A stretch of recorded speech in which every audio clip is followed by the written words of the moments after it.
সাবআতু ইযিল্লুহুমুল্লাহু ফি যিল্লিহি ইয়াওমা লা ইল্লা ইল্লাহ। কিয়ামতের ময়দানে কয় শ্রেণীর মানুষ আল্লাহর আরশের ছায়ায় জায়গা পাবে? মনে আছে? এক নাম্বার কে?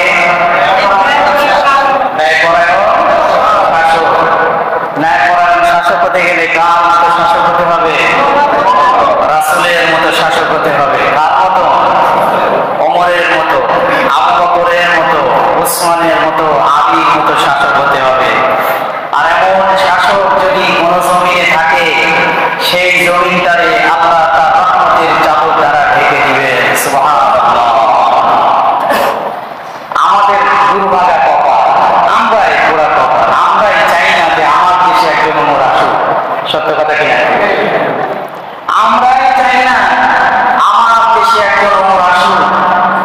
আমরাই চাই না আমার দেশে একজন আবু বকর আসুক। এটা আমাদের পোড়া কপাল। এই জন্য যে নিজের কপাল যতক্ষণ নিজে পরিবর্তন না করে, আল্লাহ তার ভাগ্য পরিবর্তন করে না। আমরা দেখতে পাচ্ছি যে আমরা যদি ওমরের শাসন চাই, তাহলে ওমরের মতো নেতৃত্বে গুণাবলী অর্জন করা ব্যক্তিদেরকে গ্রহণ করতে হবে, তাই না? আমরা কি এইটা গ্রহণ করতে গিয়ে আমাদের ভিতরে দুইটা দল? কয়টা দল? দুইটা। একটা চাই ওমরের শাসন আসুক, আর একটা চাই ফেরাউনের শাসন আসুক। এই ফেরাউনের শাসন আসুক, এই দলের লোক সংখ্যা কম না বেশি? আমরাই তো চাই না। তার মধ্যে চায় আমার দেশের শাসক হবে কার মতো? ওমরের মতো। আমার দেশের শাসক হবে আবু বকরের মতো। আল্লাহ কবুল করুক, আমিন। দুই নম্বর আলোচনা করছিলাম ওয়াশাকুন নাশাআ ফি ইবাদাতিল্লাহ, যুবকদের নিয়ে আলোচনা। কিয়ামতের দিন মুসিবতের সময় একদল যুবক আল্লাহর আরশের ছায়ায় জায়গা পাবে। সুবহানাল্লাহ। আমার সামনে যারা বসে আছে অধিকাংশ মানুষগুলো যুবক। আর এই যুবকদের হাত ধরেই ইসলামের বিজয় এসেছে। ইতিহাস এটাই বলে। ইতিহাসের কালক্রমে যুবকদের হাত ধরেই ইসলামের বিজয় এসেছে। কাদের বিজয়? ইসলামের বিজয় এসেছে। ইসলামের প্রাথমিক পর্যায়ের একটি ঘটনা আমি বলেছিলাম। হযরত আলীর জীবন। কয় বছর বয়সে ইসলাম কবুল করেছিলেন?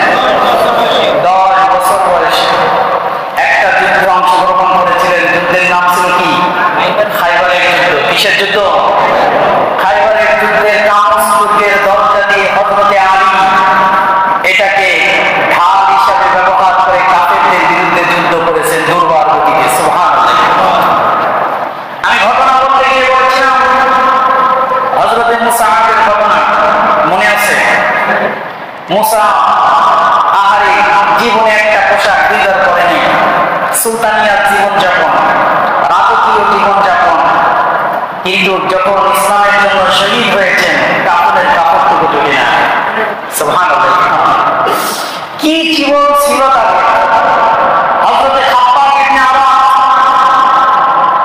হযরতে খাব্বাব ইবনে আরাফ আহারে ইসলাম কবুল করার কারণে মরুভূমির বুকে নিয়েছে। হযরত খাব্বাব ইবনে আরাফ একেবারে জনশূন্য মানবহীন জমিনে নিয়েছে। খাব্বাব ইবনে আরাফকে প্রথমে আগে হাত কাটা হয়েছে। কি কাটা হয়েছে?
জিহ্বা কর্তন করেন।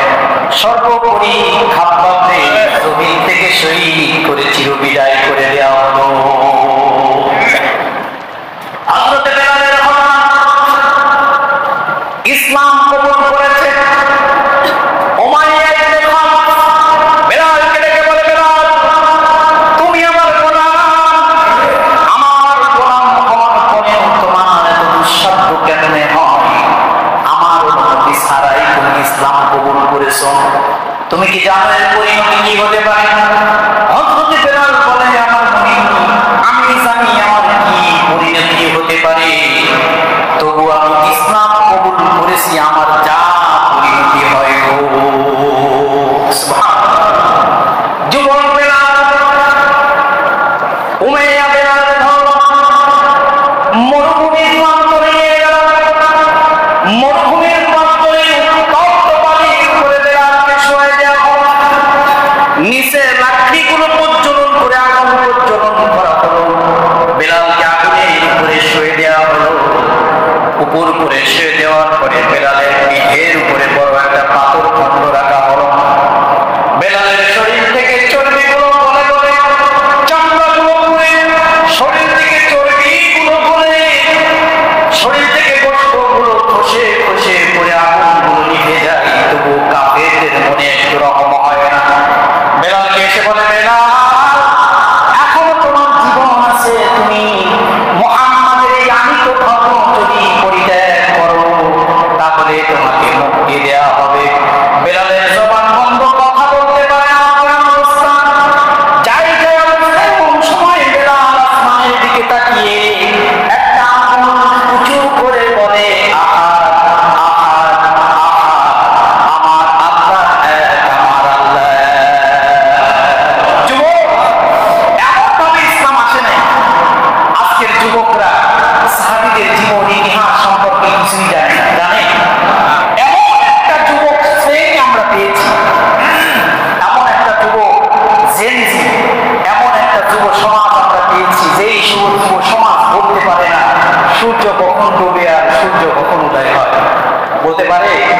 কথা বলে না কেন? এমন একটি যুব সমাজ আমরা পেয়েছি, যে যুব সমাজ সূর্য কখন ওঠে আর সূর্য কখন ডুবে কিছুই